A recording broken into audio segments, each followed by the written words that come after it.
This story is titled, My Parents Blamed Me for Theft for Years, Destroying My Trust. Now, the real culprits arrest. Left them begging for forgiveness. Hey everyone, this is something that happened to me years ago. But guess what? My family decided to drag it back into the spotlight recently, so here I am, putting it out there. I've been sitting on this story for so long, and honestly, I still don't even know how to process it. Alright, so here's the deal. I'm 23 now, but this story starts when I was 15. And man, it still messes with my head sometimes. I'm the middle child, sandwiched between my older sister Sarah and my younger brother Liam. Sarah was 17 at the time, always doing the right thing type. She was every parent's dream, responsible, ambitious, the whole 9 yards. Liam was 11, and as the youngest, he was the golden child. He could do no wrong in their eyes, always getting a free pass on everything. And then there was me, the middle kid, just trying to stay out of trouble and make my own way. My parents always said they were all about fairness. You know, dividing things equally, making sure we each got the same opportunities. But looking back, that idea of fairness was just smoke and mirrors. They treated Sarah like the future CEO of the family, Liam like the baby they needed to protect, and me like, well, just there. Not bad enough to be a problem, but not good enough to shine either. Now, my dad had this collection. He wasn't into stamps or coins like some people. It was pocket knives, baseball cards, and a few autographed baseballs. He had a whole shelf in his bedroom dedicated to these things, like some kind of shrine.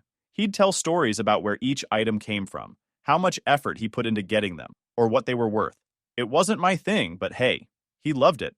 Some of the stuff was valuable too. Not crazy money, but enough that he was proud of it. But things from his collection started to disappear. The first thing that went missing was a pocket knife. It wasn't just any knife, it was his favorite. He'd shown it to me before, going on about how it had a unique design and how he'd traded with a collector to get it. One morning, he noticed it was gone. At first, it was just a mild annoyance. He thought he misplaced it or maybe left it somewhere. But then, a week later, one of his baseball cards disappeared. And then another knife. It didn't take long for him to start getting suspicious. He asked all of us about it. Me, Sarah, and Liam. I didn't think much of it at first because, honestly, why would I care? I told him straight up, I haven't seen it. Sarah and Liam said the same, but something about the way he looked at me felt off, like he didn't believe me. Then came the day everything changed. He found one of his missing knives in my room. I'll never forget it. He barged in, holding the knife like it was evidence in a courtroom. Why is this in here? He demanded. I just froze. I had no clue how it got there. I told him, I don't know. It's not mine. But he wasn't buying it.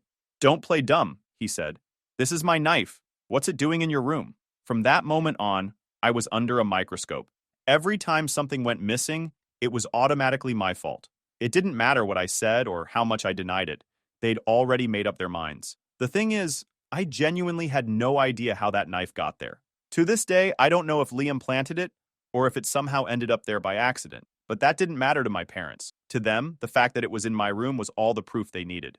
And it wasn't just my parents. They started talking about it with the rest of the family. My grandparents, aunts, uncles, cousins, everyone knew. Every time we had a family gathering, it felt like I was under a spotlight. People made comments, sometimes subtle, sometimes not. My uncle once said, better keep an eye on your wallet around him, and laughed like it was a joke. My grandma would give me these looks like she couldn't believe I'd turned out this way. At school, things weren't much better. My mom told one of her friends what was going on, and that friend happened to be the mother of a kid I went to school with. You can guess what happened next. It spread like wildfire. Suddenly, kids were whispering about me in the hallways. I'd hear things like, isn't he the one who stole from his dad? I kept my head down, but it wasn't easy. I mean, how do you prove you didn't do something? The more I denied it, the guiltier I looked. It felt like I was trapped in this game where no matter what I did, I couldn't win. Liam, on the other hand, seemed totally unbothered by the whole thing. He was always in the background, playing his games, doing his homework, acting like the innocent kid he was supposed to be. Sarah stayed neutral, not wanting to get involved, which hurt in its own way. I thought maybe she'd stick up for me, but she didn't. She just kept her distance, like the whole thing was beneath her. The worst part wasn't even the accusations. It was the way it made me feel about myself. I started to doubt everything. I'd keep replaying every interaction in my head, trying to figure out if I'd done something to deserve this. I even wondered if I was somehow stealing in my sleep or forgetting about it. I know how crazy that sounds, but when everyone around you treats you like a thief, it messes with your head. My parents kept saying, we're just trying to help you learn from your mistakes. But what mistakes? I didn't do anything. At least, I didn't think I did. The lines between what I knew and what they believed started to blur. I began to isolate myself. I stopped hanging out with friends because I didn't want to answer questions about why I couldn't go out or why I looked so stressed all the time. I stayed in my room as much as possible, trying to avoid my parents and their endless questions. What else have you taken? Are you lying about this too? It never stopped. By the end of that year, I felt like I was a stranger in the house. I didn't trust my parents, my siblings, or even myself. All I wanted was for someone, anyone, to believe me, but that wasn't going to happen. So, after my dad found that knife in my room, things went from bad to worse. It was like I'd officially been branded as the thief, and there was no coming back from it.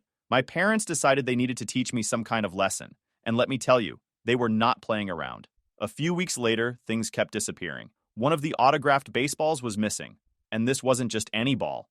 It was signed by his all-time favorite player, the one he always bragged about. I heard him yell from his room, "Where the hell is it?" My stomach dropped. I was sitting on my bed, already tense, and when I heard the anger in his voice, I started shaking. I didn't even know why I was nervous. I hadn't done anything wrong, but I couldn't stop the panic from creeping in. I heard heavy footsteps coming toward my room, and I knew what was coming next. My door flew open, and there he was, holding the empty display case like it was some kind of smoking gun. "You've got 5 seconds to tell me where it is," he snapped. I stammered, trying to say I didn't have it, but he cut me off. "Don't lie to me again. I've had enough of your crap." His voice boomed so loud I thought the walls might crack. I could barely get a word in before he started tearing through my room like a tornado. "First the knife, now this? What else have you taken? Is there anything in this house I can trust you not to steal?" He was opening drawers, throwing my clothes on the floor, ripping my backpack apart, even checking under my bed. I just stood there, shaking and trying not to cry. When he didn't find the ball, he only got angrier. "You think you're clever, don't you?" he shouted, pointing his finger at me like I was a criminal caught red-handed. "Hiding it somewhere I won't find it. Well, guess what? You're not going to get away with it this time." At that point, my mom walked in, but instead of calming him down, she joined in. "Where is it?" she demanded, her voice sharp and accusing. "We've given you chance after chance, and this is how you repay us?" When they left me alone in my room, I started questioning myself. What if they were right? What if I was taking things without realizing it? I mean, how else could the stuff keep disappearing? Maybe I was sleepwalking or had some kind of memory problem. I even started Googling things like unconscious stealing and memory lapses, trying to figure out if there was something wrong with me. It sounds ridiculous now, but back then, I was desperate for an explanation. If I couldn't trust my family to believe me, how was I supposed to trust myself? That night, they sat me down and laid out new rules for me, which was their way of saying my life was about to get even worse. At first, it was little things, grounding me for a couple of days, or taking away my TV privileges. But as more stuff went missing, the punishments got way more intense. They started grounding me for weeks at a time. I wasn't allowed to go anywhere, not to a friend's house, not to the park, not even to walk around the block. They took my phone and sell my computer. I wasn't even allowed to read the books I liked because, according to them, privileges had to be earned back. It didn't stop there. My dad had this thing where he'd assign me chores as part of my discipline, but these weren't normal chores like taking out the trash or cleaning my room. He'd come up with stuff just to make my life miserable. He made me scrub the garage floor with a brush, by hand, because that's what happens when you disrespect other people's property. My mom wasn't any better. She'd make these passive-aggressive comments every chance she got. If I asked for something as simple as a snack, she'd say stuff like, "Oh, so now you're asking permission? How nice of you." Or, "Haven't you taken enough from this family already?" It was constant, and after a while, it started getting to me. I felt like they held too much hate towards me, not just angry at me for the missing stuff, hated me. Looking back now, I can't wrap my head around it. How could parents treat their own kid like that over something so small? It wasn't like they were losing thousands of dollars or priceless heirlooms. It was a knife here, a baseball there. Stuff that, honestly, wasn't even worth all this drama. But the way they acted, you'd think I had ruined their lives. The resentment they held toward me was so obvious, and it cut deep. And let's not forget about Liam and Sarah. Liam just sat back and watched, never saying a word. He'd be playing his games or watching TV while I was stuck scrubbing the baseboards or reorganizing the pantry. Sarah, on the other hand, acted like the whole thing didn't exist. She stayed in her room most of the time, barely acknowledging what was happening. I guess that was her way of staying out of the drama, but it felt like a betrayal. After that, they decided to cancel my birthday. I was supposed to get my driver's license when I turned 16 like any kid, but they said I hadn't earned their trust yet. No party, no presents, not even a happy birthday. It was just another day where I got treated like a criminal in my own house. Bearing their constant punishments, I had enough. I tried talking to my parents about it once.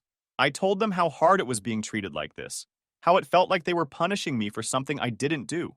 My dad's response? If you don't like it, maybe you shouldn't have taken things that didn't belong to you. My mom just nodded along, like that was the end of the conversation. What really got to me, though, was the inconsistency. One minute, my mom would act like she was trying to help me turn things around, and the next, she'd be telling me how disappointed she was in me. My dad would do the same thing, acting like he was trying to teach me some valuable life lesson, but really just finding new ways to make me feel like a failure. After a while, I stopped trying to fight back. What was the point? No matter what I said, they wouldn't believe me. I thought maybe if I kept my head down and did what they wanted, things would get better. By the time I turned 17, I wasn't the same person I used to be. The constant accusations, punishments, and isolation had done a number on me. I wasn't just angry anymore. I was tired. Tired of trying to explain myself. Tired of hoping things would get better. And tired of feeling like the black sheep of my own family. What happened to me at 15 stayed with me as I grew older, shaping how I saw myself and the world around me. Even now, I catch myself doubting my own worth, questioning whether I deserve the good things in my life or waiting for the other shoe to drop, even when things are going well. It's like the version of me that got crushed by their mistrust, never fully recovered. My parents didn't treat me like a son anymore. They treated me like a problem they were stuck with. Every interaction with them felt like they were just waiting for me to screw up again. My dad would barely even look at me unless it was to yell or question me about something that had gone wrong. He acted like every mistake, no matter how small, was proof that I couldn't be trusted. If I forgot to do a chore or left something out of place, he'd snap, "Of course. You can't even do this right." My mom wasn't any better. She'd stopped trying to hide her disappointment in me altogether. Anytime she spoke to me, it was either to lecture me about responsibility or to remind me of how much I'd let them down. She had this way of sighing every time I walked into the room, like just seeing me there was enough to ruin her day. Even when I tried to avoid them, it wasn't enough. If I stayed in my room too long, she'd come in and say, "You're not going to hide away forever. That's not how you fix things." But when I did try to engage, it only gave them more chances to remind me how much they didn't trust me. They also stopped giving me any benefit of the doubt. If something went missing, even something small like a pair of scissors or a pack of batteries, the blame automatically landed on me. My dad would say, "Let me guess, you have no idea where it went," with that tone that made it clear he thought I was lying. It didn't matter how many times I denied it or how logical my argument was. They'd already decided I was guilty. The worst part was the constant anxiety. Every sound in the house made me jump, like I was always waiting for the next explosion, the next accusation. I'd catch myself panicking over the smallest things, like leaving my room a mess or accidentally knocking something over. Even when I wasn't being yelled at, my brain would convince me that I was about to be. It was like walking on a tightrope, except I didn't know when or if I'd fall. It's weird how quickly you adapt to stuff, even when it's unfair. I stopped expecting fairness or even kindness from my parents. Instead, I just kept my head down and tried to avoid any situation where they might start another fight. I'd stay in my room most of the time, only coming out when I had to eat or do one of the endless chores they assigned me. So, fast forward a few years. I'm 23 now, living on my own, doing my thing. I moved out right after I turned 18 and never looked back. I'd barely talked to my family since then, maybe a quick text here or there during the holidays, but that was it. For the most part, I kept my distance. Then, one random afternoon, my phone rang. It was my mom. Honestly, I almost didn't pick up. We hadn't had a real conversation in years, and I wasn't in the mood to fake a polite chat, but something told me to answer, so I did. Right away, I knew something was off. Her tone wasn't the usual casual I was used to. It was hesitant, almost shaky. "Hi, sweetie," she started. "I hope you're doing well. I need to talk to you about something." I didn't say much, just a quick, "What's up?" because I honestly had no idea where this was going. That's when she hit me with it. "Things have been going missing again," she said. I sat up straighter. "Missing? Like what?" She listed off a bunch of things. Some of my dad's collectibles, cash from their wallets, and even my mom's jewelry. It was a lot more serious than the stuff from years ago. "But," she continued, "this time we knew we had to be sure before we accused anyone." That's when I realized where this was headed. I swear my heart stopped for a second. Were they about to drag me back into this mess? Were they seriously calling me to blame me for stuff I wasn't even there to take? But then she said something that threw me. "Your dad set up cameras in the house," she said. "And we caught Liam. Liam, my younger brother, the golden child, the one who could do no wrong." I couldn't even process what she was saying at first. Wait, what? I finally managed to get out. She went on to explain. They'd installed cameras in the hallway leading to their bedroom, and sure enough, they caught Liam sneaking into my dad's room late at night. He'd been taking stuff and hiding it in Sarah's old bedroom. Apparently, he'd been at it for years, probably even back when I was still living there. I didn't know whether to laugh or scream. On one hand, I felt vindicated. All those years of being accused, punished, humiliated, it wasn't me. It was never me. But on the other hand, I was furious. Furious that it had taken them so long to figure it out. Furious that they'd let it go this far and left me with a trauma that I deal with until this day. My mom kept talking, apologizing, and trying to explain. She said she and my dad felt awful for how they'd treated me. We should have believed you, she said. We were wrong and we're so sorry. Sorry. That's what she said. Like one word could magically erase years of being treated like garbage. Then she said, we want you to come to my birthday dinner next week. It would mean a lot to us if we could see you and talk about this in person. I didn't answer right away. I just sat there, gripping my phone, trying to decide whether to hang up or let her finish. Eventually, I said I'd think about it and ended the call. After I hung up, my mind was spinning. All these years, they'd made me feel like I was broken, like I was a liar and a thief. And now they wanted me to just show up for a nice family dinner and let bygones be bygones? I wasn't sure what to do. Part of me wanted to tell them to shove their apology where the sun doesn't shine. But another part of me, maybe the part that still craved some kind of closure, wanted to hear them out. A couple of days later, my dad, Mark, called me. That was a surprise because he's never been the type to admit when he's wrong. He started off with the usual small talk, asking how I was doing, how work was going. Then he got to the point. I just want to say I'm sorry, he said. I messed up. We messed up. We should have trusted you. Hearing those words from him felt strange. For years, he'd been the one who came down hardest on me, the one who made sure I felt the weight of every punishment. And now here he was, admitting he was wrong. But then he said something that really threw me. We're going to make it up to you. We're planning something special, and I think you'll like it. I asked what he meant, but he just said, you'll see, and left it at that. In the days leading up to my mom's birthday, I kept going back and forth on whether I should go. I didn't want to forgive them. Not yet, anyway. But I was curious to see what they had to say, what they were willing to do to make things right. At the same time, I couldn't shake the anger. All those years, they'd treated me like a criminal while Liam got away with everything. And now that the truth was out, they expected a quick apology to fix everything? It wasn't that simple. When the day of the dinner came, I still hadn't made up my mind. I thought about texting my mom to say I wasn't coming, but something stopped me. Maybe I wanted to see if they were serious about making amends, or maybe I just wanted to hear them say it to my face. Either way, I decided to go. So, I showed up to my mom's birthday dinner, and let me tell you, I wasn't exactly thrilled to be there. I hadn't seen most of my family in years, and now I was supposed to sit at the same table with them, like everything was fine. The dinner was at some fancy restaurant, the kind of place my parents wouldn't normally go to, unless it was for something big. My mom greeted me at the door like nothing had ever happened. I'm so glad you came, she said, smiling like she didn't spend years treating me like a thief. My dad was already at the table, giving me this awkward nod, which I guess was his version of being apologetic. The first half hour was weird. My parents tried to keep things light, small talk, asking about work, pretending they cared about my life now. Liam was there too, sitting at the other end of the table, looking like he wished he was anywhere else. I didn't even bother making eye contact with him. But the whole vibe changed when one of my cousins, Emily, decided to stir the pot. She's the type who can't resist making a scene, and this dinner was no exception. Out of nowhere, she says, loud enough for the whole table to hear. Better keep an eye on your wallets, everyone. You know how things tend to go missing around here. I swear the whole restaurant went silent. My dad tried to laugh it off like it was a harmless joke, but I wasn't having it. I leaned forward, staring straight at her, and said, Don't worry, Emily. I'm sure your boyfriends say the same thing about you when they're comparing notes. Yeah, it was harsh. Maybe too harsh. But I wasn't in the mood to play nice and bearing her bullshit. Emily's face turned bright red, and she started tearing up. Her dad, my Uncle Mike, jumped in immediately. That's enough, he said, glaring at me. You've got no right to talk to her like that, especially after everything you've put this family through. I couldn't believe what I was hearing. What I've put this family through, I shot back. Are you serious right now? After all the crap I went through because you people couldn't figure out who the real thief was, you're still blaming me? Mike doubled down, saying something about family harmony and how I should be more respectful. I couldn't take it anymore. I stood up, looked right at my parents, and said, This is what you created.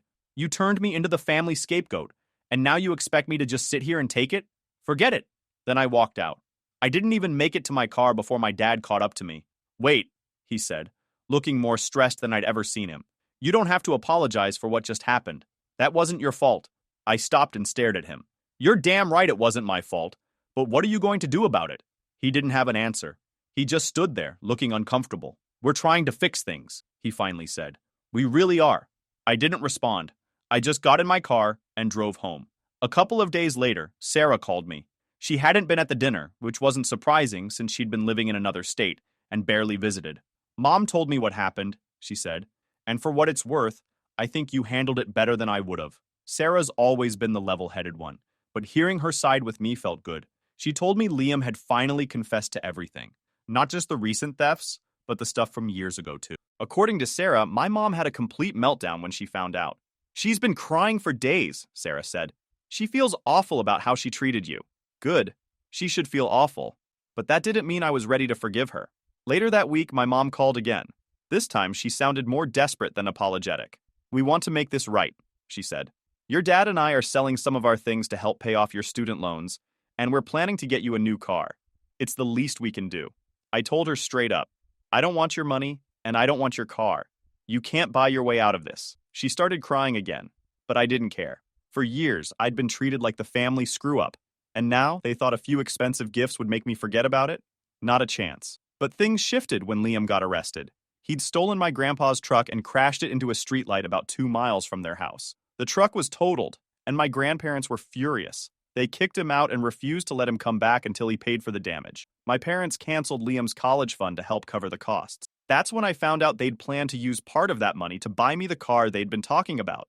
The irony was almost funny. When my dad called to tell me about it, he sounded more defeated than I'd ever heard him. We've made so many mistakes, he said. I don't expect you to forgive us, but I hope you'll at least let us try to make things right. I didn't know what to say. I kind of wanted to believe him, to give them a chance to fix things. But the other part of me, the part that had spent years being blamed, punished, and humiliated, wasn't ready to let it go. I told him I'd think about it, but deep down, I already knew my answer. After everything that happened, the dinner, the arguments, the endless calls from my parents, I was done. Done with the apologies, done with their guilt trips, and done pretending like this was something that could be fixed. I gave it a lot of thought over the next few weeks. Every time my phone buzzed, I'd feel that pit in my stomach, knowing it was probably my mom or dad trying to check in again. I didn't answer most of the time. What was the point? They always said the same things. We're sorry. We're trying to make things right. We just want to move forward. But none of it felt real. Here's the thing. Apologies don't undo years of damage, especially damage caused by the family. They don't erase the humiliation, the self-doubt, or the complete breakdown of trust. My parents seemed to think that acknowledging they were wrong would magically fix everything, but it doesn't work like that. Sarah, my sister, called me one night to check in. She's the only one I still feel like I can talk to, and even though she didn't always have my back when we were younger, I know she gets it now. You don't owe them anything, she said. If you're not ready to forgive them, that's okay. Do what's best for you.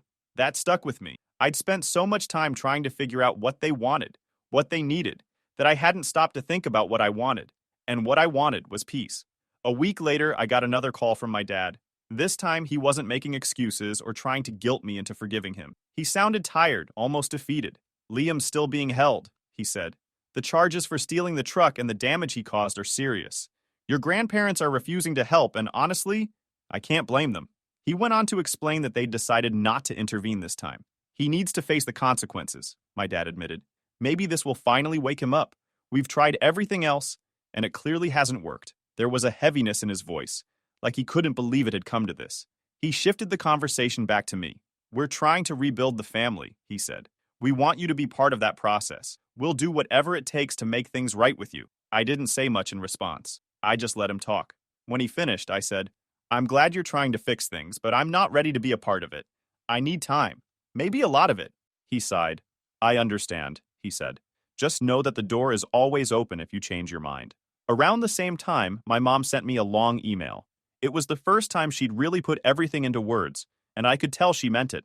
She apologized for the years of mistrust, for not defending me, for letting things get as bad as they did. She admitted that they'd failed as parents, and that they didn't know how to make up for it. I appreciated the effort, but the damage was already done. I'd spent years trying to make them see me for who I really was. And now that they finally did, it didn't change the fact that they'd already broken me. The truth is, I don't know if I'll ever forgive them. Do I let go of all the anger and move forward? I honestly feel like I've been so much better off without their constant drama. Since leaving, I've built a life for myself that felt lighter, freer, and honestly, more at peace. I don't know how they crawled back to my life again. I'm exhausted just thinking about going back into that dynamic, even if they're trying to change. For now, I'm staying where I am, on my own, figuring out what I really want. I'll keep you all updated if anything changes, but for now, this is where I'm at. Final update. Hey everyone! It's been a while since I last shared what was happening, and things have taken a turn. After everything that's gone on with my family, I finally hit my breaking point. So, Liam ended up getting out of his arrest. My parents apparently scraped together enough to help him post bail, and the court let him off with probation since it was his first major offense. But even though he's out, he's still in trouble. Sarah told me that he's staying with our grandparents, but they're keeping him on a tight leash. He has to get a job, pay them rent, and follow strict rules to prove he's growing up. You'd think after all of that, he might show some remorse or try to change, but no. According to Sarah, Liam's been sneaking money from my parents' emergency savings account to buy video games and snacks. It's not as dramatic as stealing a truck, but it's enough to make me realize that nothing has changed. Meanwhile, I couldn't help but compare. I was cast out for years over something I didn't even do, and here they were bending over backward to give Liam chance after chance. When it came to me, their solution was to treat me like dirt until I left. But for Liam, they couldn't bear to cut him off, no matter how much damage he caused. That's when I made my decision. I sat down one night and wrote out a message to my parents. I kept it short and direct. No long explanations, no arguments, just the truth. I basically sent, I appreciate the effort you've made to apologize and make things right. I really do. But the truth is, I don't think I can ever fully trust you again. The way you treated me for all those years, assuming the worst, punishing me, isolating me, it's something I can't just forget. I need to move on with my life, and that means cutting ties for now. Maybe someday I'll feel differently, but right now, I need space. Please don't contact me anymore. I'll reach out if and when I'm ready. Take care. Sarah called me the next day, and I told her what I'd done. She didn't judge me or try to talk me out of it. I get it, she said. You have to do what's right for you. That was the most validating thing I'd heard in a long time. Liam never reached out. Not that I expected him to. From what Sarah told me, he's been acting like nothing is his fault, which doesn't surprise me one bit. It's just who he is. It's been a few months now since I sent that message, and honestly, I feel good about my decision. Cutting ties wasn't easy, but it was necessary. For the first time in a long time, I feel like I can breathe. I've been focusing on my own life. It's not perfect, but it's mine, and that's what matters. My parents still have a lot of work to do if they ever want a real shot at rebuilding our relationship. Saying sorry isn't enough. They'll have to prove they've changed, and I'm not holding my breath. For now, I'm done being the scapegoat, the target, or the project they think they need to fix. Sometimes, walking away is the only way to heal, and for me, it was the only choice I had left. Thanks for sticking with me through this, and I'll let you know if there are any updates in the future. For now, I'm focusing on living my life drama-free.